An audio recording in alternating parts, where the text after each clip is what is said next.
I najzad smo došli do teme za koju sam dobio najviše pitanja, a to je DAX. U narednih par minuta odgovorit ću na sljedeća pitanja o DAX-u. Šta je DAX i gdje se koristi? Zašto je DAX toliko sličan sa SQL-om i Excel funkcijama? Da li prvo da učim modelovanje podataka ili DAX? Jako bitna tema, Artificial Intelligence. Da li Artificial Intelligence može da piše DAX umjesto nas? Hajde da vidimo i to. I naravno, gdje početnici najviše greše. Idemo redom. DAX je skraćenica za Data Analysis Expressions i to je jezik, to jest kolekcija funkcija koje se koriste za analizu podataka ili modelovanje podataka. Gdje se koristi DAX? DAX se koristi za Microsoft alate za analizu podataka kao što su Power BI, Excel Power Pivot i SQL Server Analysis Servisi ili tabularni model. A sljedeće pitanje je jako diskutabilno zato što većina SQL korisnika ne voli DAX jer SQL je univerzalan jezik i stvarno veliki broj projekata može da se odradi preko SQL-a i zato se postavlja pitanje zašto sad neki novi jezik. Također, Excel korisnici navikli su na Excel funkcije i nisu baš srećni kada čuju da treba da uče i DAX da bi koristili Power BI, ali idemo od početka i jako bitne stvari, a to je da i DAX, i SQL, i Excel funkcije služe za istu stvar, a to je analiza podataka. Iz tog razloga sve tri tehnologije imaju veliki broj identičnih funkcija, kao što su sum, count, average, tekstovne funkcije kao što su left, right, mid, concatenate, kalendarske funkcije kao što su today, now, year, month, aritmetičke funkcije kao što su sabiranje, množenje, deljenje, oduzimanje. Znači, postoji ogroman broj funkcija koje se čak identično i pišu i u DAX-u, i u SQL-u, i u Excel funkcijama.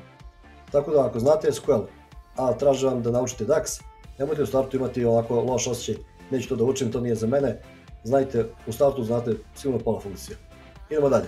Sljedeće pitanje, šta je bitnije, DAX ili modelovanje podataka? Kratko i jasno, modelovanje podataka. Zašto? DAX je samo deo modelovanja podataka. I ima jedna rečenica koja je apsolutno tačna, bolje biti dobar u modelovanju podataka, a loš u DAX-u, nego loš u modelovanju podataka, a dobar u DAX-u. Zašto se to kaže? Zato što DAX zavisi od modela podataka. Ako je model podataka jasan, transparentan, ako imamo star šemu, onda će DAX biti jednostavan. Na drugu stranu, ako imamo kompleksan model podataka sa više efekt tabela, sa jako mnogo dimenzija, sa snowflake šemom, i DAX će nažalost biti komplikovan. Pomoću DAX-a možemo da kreiramo novu tabelu, novu kolonu i novu meru. Sve to je u stvari deo modela podataka. Više na tu temu u sljedećem klipu. I u Power BI naravno imamo funkcionalnost Artificial Intelligence-a i jedna od tih je da se kreira DAX. Šta to znači? Jednostavno upišemo kako bismo htjeli kalkulaciju slobodnim jezikom i Artificial Intelligence ili AI generišu automatski taj DAX umjesto nas. Moja preporuka, ako ste početnik, nemojte ovo da radite. Zašto? Zato što senior i medior developeri koji već imaju iskustva u DAX-u, čim se generiše ovaj automatski generisani DAX, oni odmah mogu da primete da li ta funkcija u DAX-u ima smisla ili nema smisla. Međutim, ako ste početnik, slepo ćete verovati da je to Artificial Intelligence, naravno to je nešto svemoguće, a u stvari nije, tako da su veoma velike mogućnosti da su kalkulacije pogrešne. Testirao sam više puta ovu funkcionalnost, nisam bio zadovoljan, tako da u većini slučajeva bila je ili greška ili nekompletno rješenje, tako da izbjegavajte. I za kraj, gdje početnici najviše greše, tamo gdje sam ja grešio kao početnik, bilo je to što sam pokušavao da koristim DAX u Power Query-u. Međutim, to ne može.